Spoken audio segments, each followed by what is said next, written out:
part of that was like going Yeah, finally. to, part of that was So, like going, again, where did you go to school? That's where we're starting.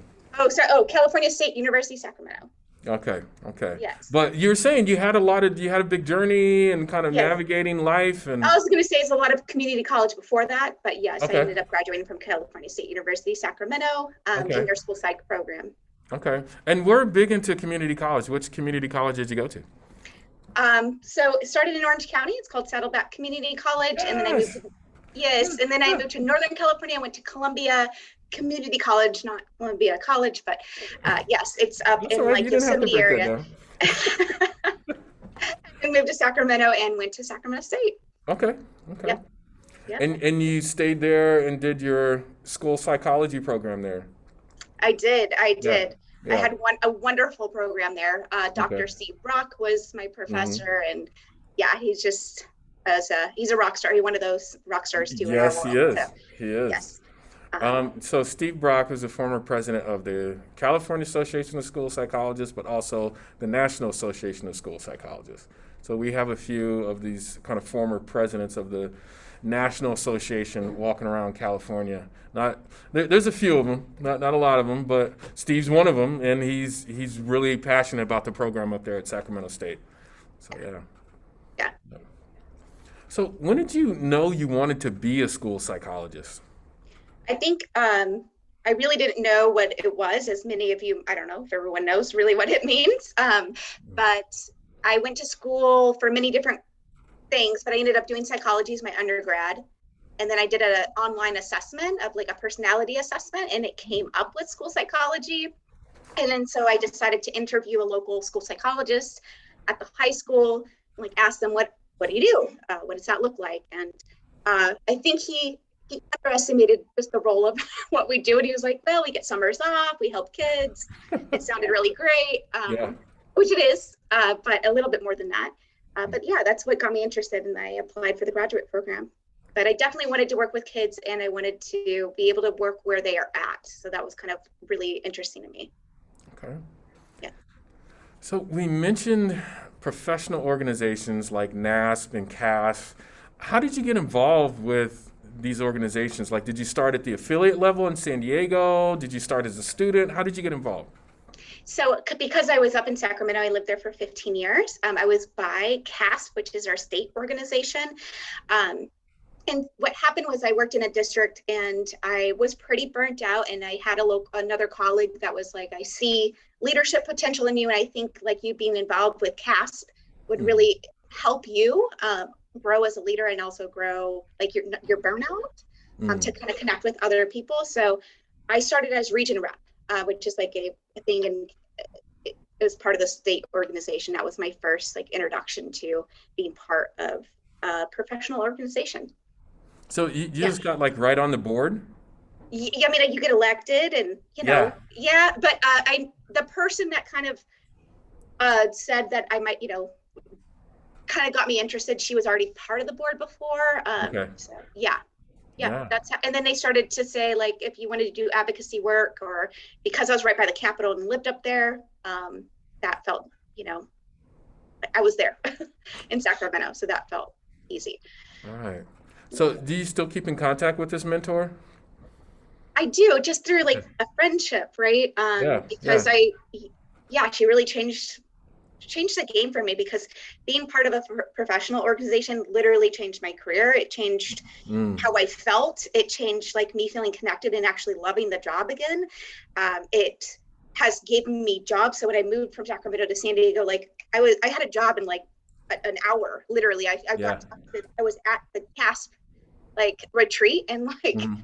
looked at booths and got a job, just because people kind of started to know people. The world is kind of small of school psychology, as you mentioned. Right. And so if you start to kind of become a leader in some ways, right, it's easy to kind of have connections and navigate that world.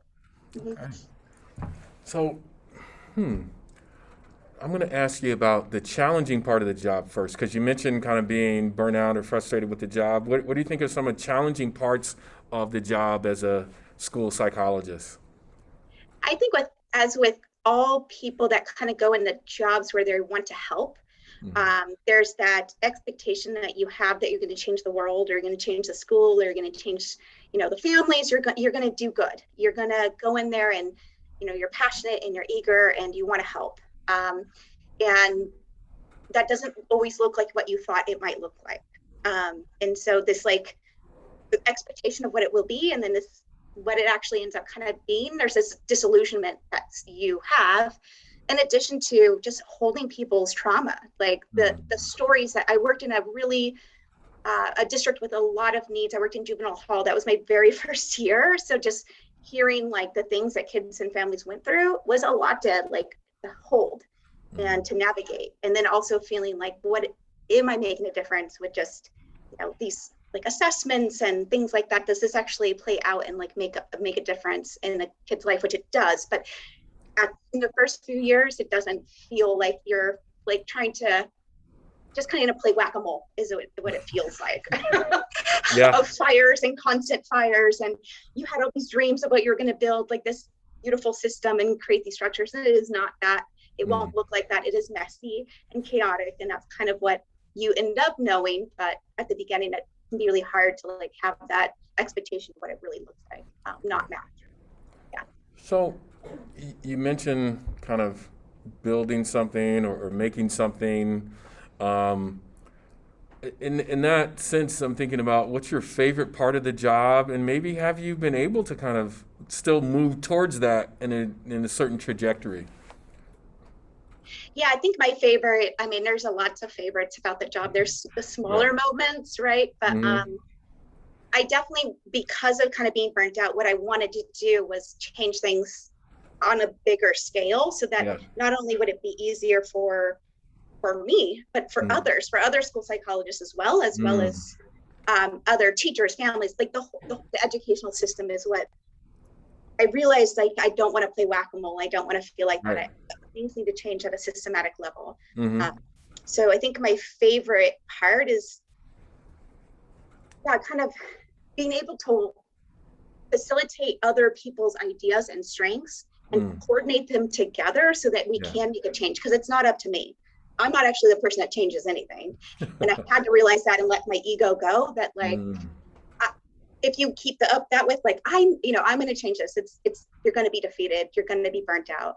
It's about like that beautiful thing that happens when there's different minds and ideas, and like just having somebody that can facilitate that and connect people, I think is where the beauty is of when that happens and you see that happens. Yeah. You're like Gandalf in Lord of the Rings. There's like, the way you're describing it is like a synergy that's happening amongst the people that you're working with, and then it comes together. And I used to call it kind of witnessing these really good moments with kids or teachers or families, and I get to be witness. I get to have a front row seat to people's lives changing. Yeah.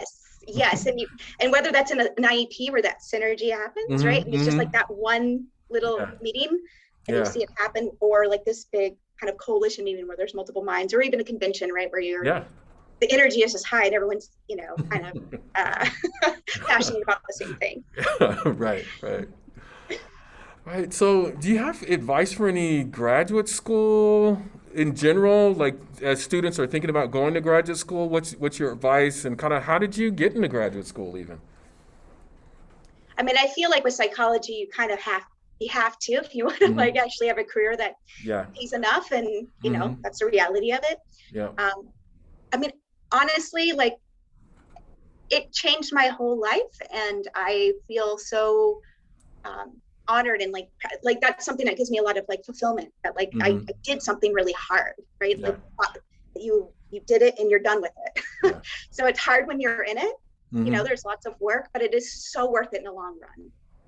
And there's just so much opportunity, and I see this field at just like the tipping point of what it can be. And definitely with the crisis we're in now, I only see it continuing to grow. So my advice is to do it. And really, like, school psychology couldn't be a cooler career. It really is. So, I don't know.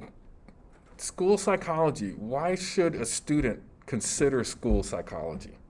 I mean, there's so many branches of psychology, but what's so special about school psychology? Forgive me for recruiting a little bit, but what's so special about school psychology? I mean, you get to work with kids where they're at. So we get to be like able to see them where they're at most of the day and actually intervene and see them all the day. It's not like I just get to see them once a week in a little office and then they go away. Now I get to see them at recess. I get to see them in math class. I get to really understand and support that student, that family, that teacher that's working with that kid. I absolutely love the team. Like, it's not just like you're in a silo office either where you're a clinical psych. You're like, no, you get like all the different people. So it's just fun, you get to work with teachers, you get to work with the directors and all the different people that make up a school. And I think I mean, the vibe that you get from working in that kind of environment is awesome. And just different like ideas too. We have speech therapists and other professionals that we can like pull from. So it's not just all on you either as a professional. I mean, I'm definitely biased, but I feel like we really get to know the kids even more than some of clinical psych that might see them a few times and diagnose. All right. Good plug for school psychology. Any questions from the audience? Okay, I have one. Or another one, I should say. How do you manage stress from the job? I think a big part of it was letting ego go, which takes time because it's part of your learning, right? You're trying to show your knowledge and kind of show that you know what you're doing and like you're not, so that was something that came with time. Yeah. Also, like not comparing yourselves to others, which is really hard because if we're going to graduate school, we're pretty competitive people, which is just exhausting. And instead of kind of looking at like we're all offering something at the same time, and we all have something important to add to this space. So those are kind of two really big things. And then my routine. So I also like run a fitness group, right? So I get up, I journal, I work out, and that is huge. That's huge to me. Just getting enough sleep and your basic needs being met makes a huge difference on stress management and just I also do a lot of like reframing. So when you're feeling overwhelmed and just looking at it one thing at a time, and we get this special opportunity. It's almost like this really magical opportunity just to make maybe one thing different, and that's enough. Okay, so I mentioned reframing earlier, just in passing, but can you break down reframing a little bit more or give an example? Sure. So when I go, oh my gosh, I have to meet with this student, I have to meet with this teacher, oh my gosh, I have so much to do. Instead of looking at it like I have to, I can reframe that thought to I get this opportunity. Right. What a special thing is that, right? Yeah. So just looking at it a little bit differently. Or reframing, I make a mistake, I'm a failure, oh my gosh, I'm never going to be smart enough, I'm never good enough as other people. We're all learning, and mistakes are part of that learning process, right? That's showing that you're learning and you're taking risk and growing. Oh, okay. We got some questions now. All right. Some questions. Yes. Go ahead. Yeah. So when you were going into grad school, were you deciding in between different helping professions, and what made you narrow down to school psychology? So when I went into grad school, was I looking at other help? Well, yes. Actually, I was looking more at industrial organizational psychology and like working in the business world. So that was what I thought I was going to do. And then I also thought about clinical psychology and kind of doing that route. So those were the other two. I think psychology was always kind of what I wanted, what really interested me. I absolutely love thinking about thinking and thinking about what others are thinking and why we do the things we do and all of those things. So I knew it was psychology. I just thought maybe I'd want to work in the business world because before I thought about like marketing and how I could like restructure businesses. But I'm glad I didn't do that, guys. Like, I'm really glad I didn't do that. Schools are so much better. Working with kids, I honestly didn't think that was going to be my jam. I'm not like a person that like just always loved kids. I'm not that I don't love kids, but it wasn't like it was something that just came. Like I knew I always wanted to work with kids. It wasn't like that. It's something that I've learned that I love. Yeah. Hopefully I answered the question. Sorry. Yes, you did. Thank you. Okay. Yeah. I hope I'm not making you dizzy, but I was going to do IO as well.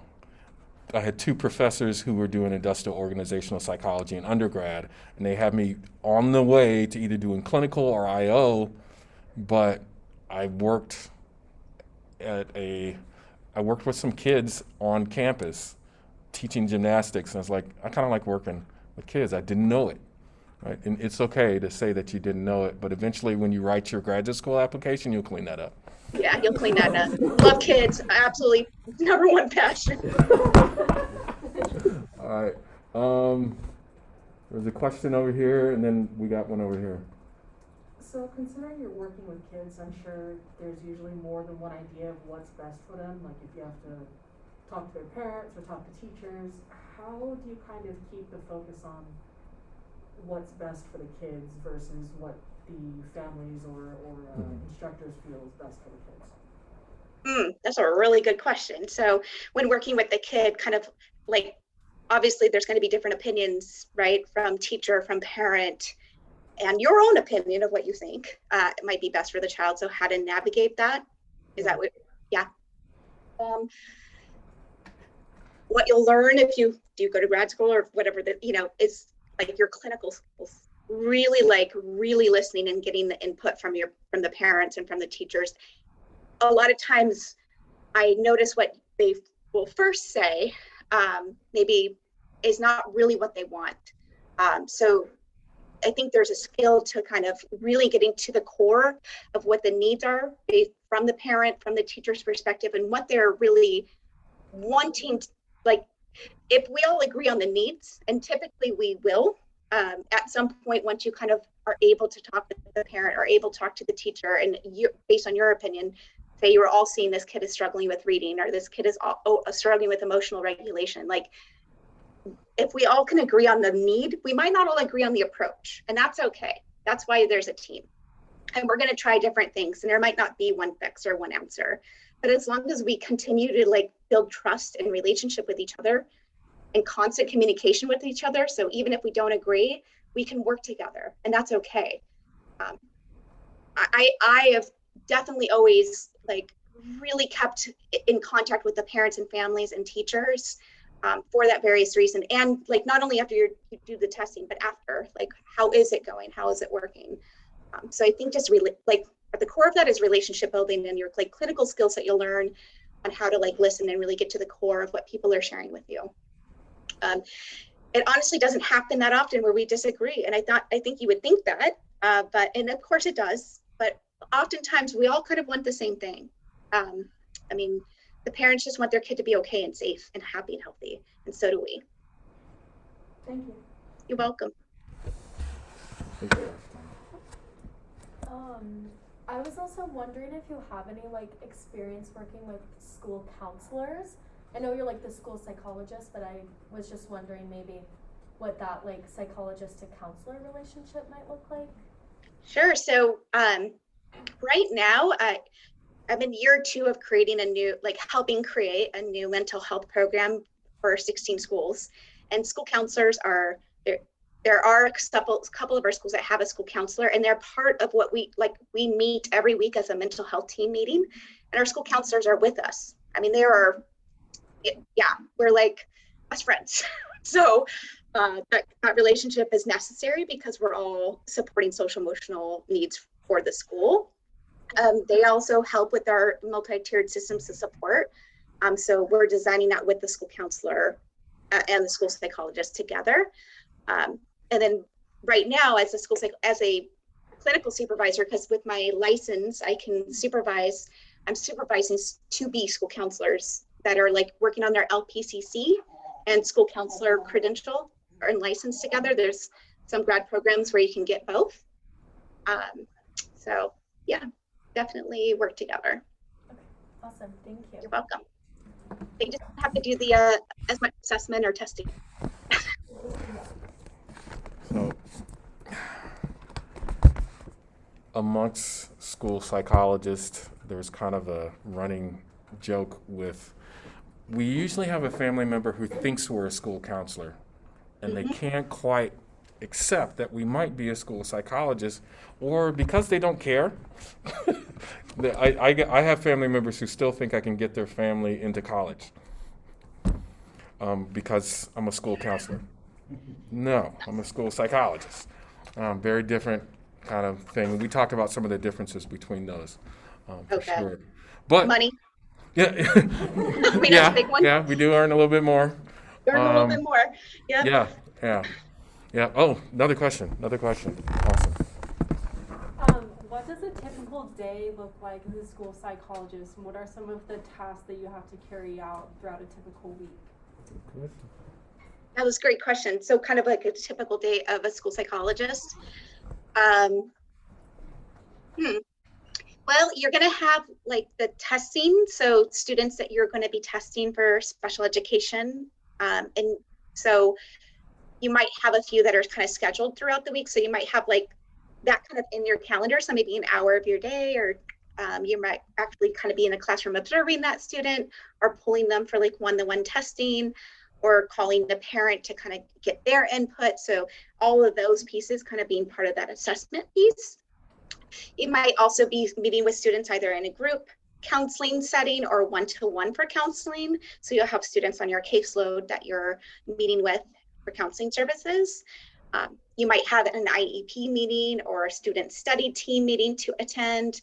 And then kind of if that, hopefully your schedule is kind of set sometimes. So things come up. So a crisis might come up, and that might mean just like if you're at elementary, maybe a kiddo is like dysregulated and you might need to go into class and kind of support. Or if you're working at high school, maybe a little bit more of a serious crisis, somebody that wants to harm themselves, and you're doing some risk assessment there and following up, things like that. So hopefully that's not every day, but that's kind of a typical, there's going to be little fires that come up, or big fires, in addition to like your scheduled assessment, counseling, and meeting time.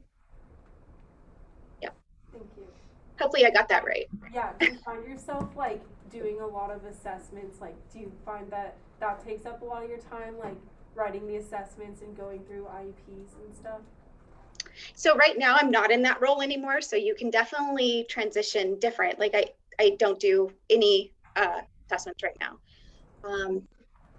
All mental health.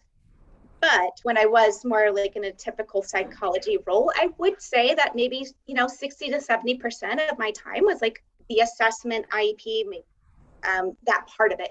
The testing does take a lot of your time, and just kind of navigating, writing the report and prepping for the IEP. It gets easier as you have more experience, right? It won't take you as long, but there's going to be some that are shorter and some that are longer. But I would say like about 60 to 70% of your time is that assessment piece in a typical school psychology role. And there's like a ton of other type of roles that you could get into. I feel like there's a lot more counseling type of roles, if that's more what you're into, or behavioral type of role, if that's what you're into, that are opening up. And I will see that will continue as well. Cool, thank you. You're welcome. All right here and then over there. Go ahead. How is the work-life balance with this career? Like, do you find yourself taking your work home a lot? So yeah, I mean, your internship year, depending on what kind of internship you get. I had one where, I had two very big schools kind of on my own. And so it was, hard that first internship year to not bring reports home. So I was able to like keep up the testing and counseling and all of those things, but I was using sometimes weekends to write those reports. After my internship year, I decided like my own personal well-being, I needed to not do that. So what that meant though is sometimes I'd have to kind of put up better boundaries on my time. I couldn't take on as much, and I would have to kind of stay a little bit later sometimes and just do an hour or a half hour of like report writing and get better at like focusing a little bit at a time. And did other little tricks like writing up some of the background early on when I do have time at the beginning of the year so that I'm not like strapped for time when it does get more busy. So after that, it did get easier. And I was at this point, I don't take work home. I have my weekends, as your teacher can share. Like I'm always having fun and going out. And I think that that's really important with our jobs. We do experience a lot of things that can be really heavy. We definitely need that work-life balance. Great question. Yes? Hello. So I'm curious if you could speak a little bit to sort of like how the field is like responding or like adapting to, it seems like, you know, like we're just now starting to kind of understand the psychological implications of like social media. You know, kids younger and younger have access to information, you know, we didn't have like 20, 30 years ago when I was a kid. You know, my friends' kids have these intense political discourses that it's like we would have never talked about. You know, there's some of these like, you know, kids these days have real concerns of like these existential like threats that we just didn't have when we were younger. And I'm just curious, how's that affecting like your job and like the field, and how are you like responding? Because it just seems like, I don't know, man, they've got it rough right now with so much access to like the truth. Yeah, I mean, there's a lot to unpack there. I think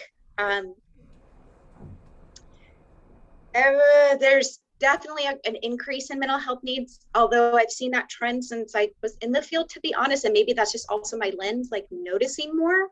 But definitely the social media aspect makes things tricky. There's definitely, you know, students doing things that can really, you know, harm them for life, doing things online, and it just, even the bullying and things that happen online, or the sex stuff that happens online, and all of those things. We've been doing, one is to answer your question around like, how does it change my specific career? I think I wouldn't be a mental health like program manager, supervisor, if there wasn't this like increase of need of recognizing, one, that school psychologists can do more than assessment first and foremost, and that mental health in schools is a priority. We cannot teach our students if they are not mentally well. So I think our organization, almost in response to some of the high like mental health needs, even before the pandemic hit, tried to transition to a mental health program where we have even some campuses like 4 different mental health providers all working as a team to provide services to all students, not just students with IEPs or 504s. We partner a lot with like community agencies, whether that's like something on social media for parents or for students, or on sex and consent, which has been an issue, dating violence, things like that have been coming up. We've had more students with risk assessments, so like students with suicidal ideation from social media.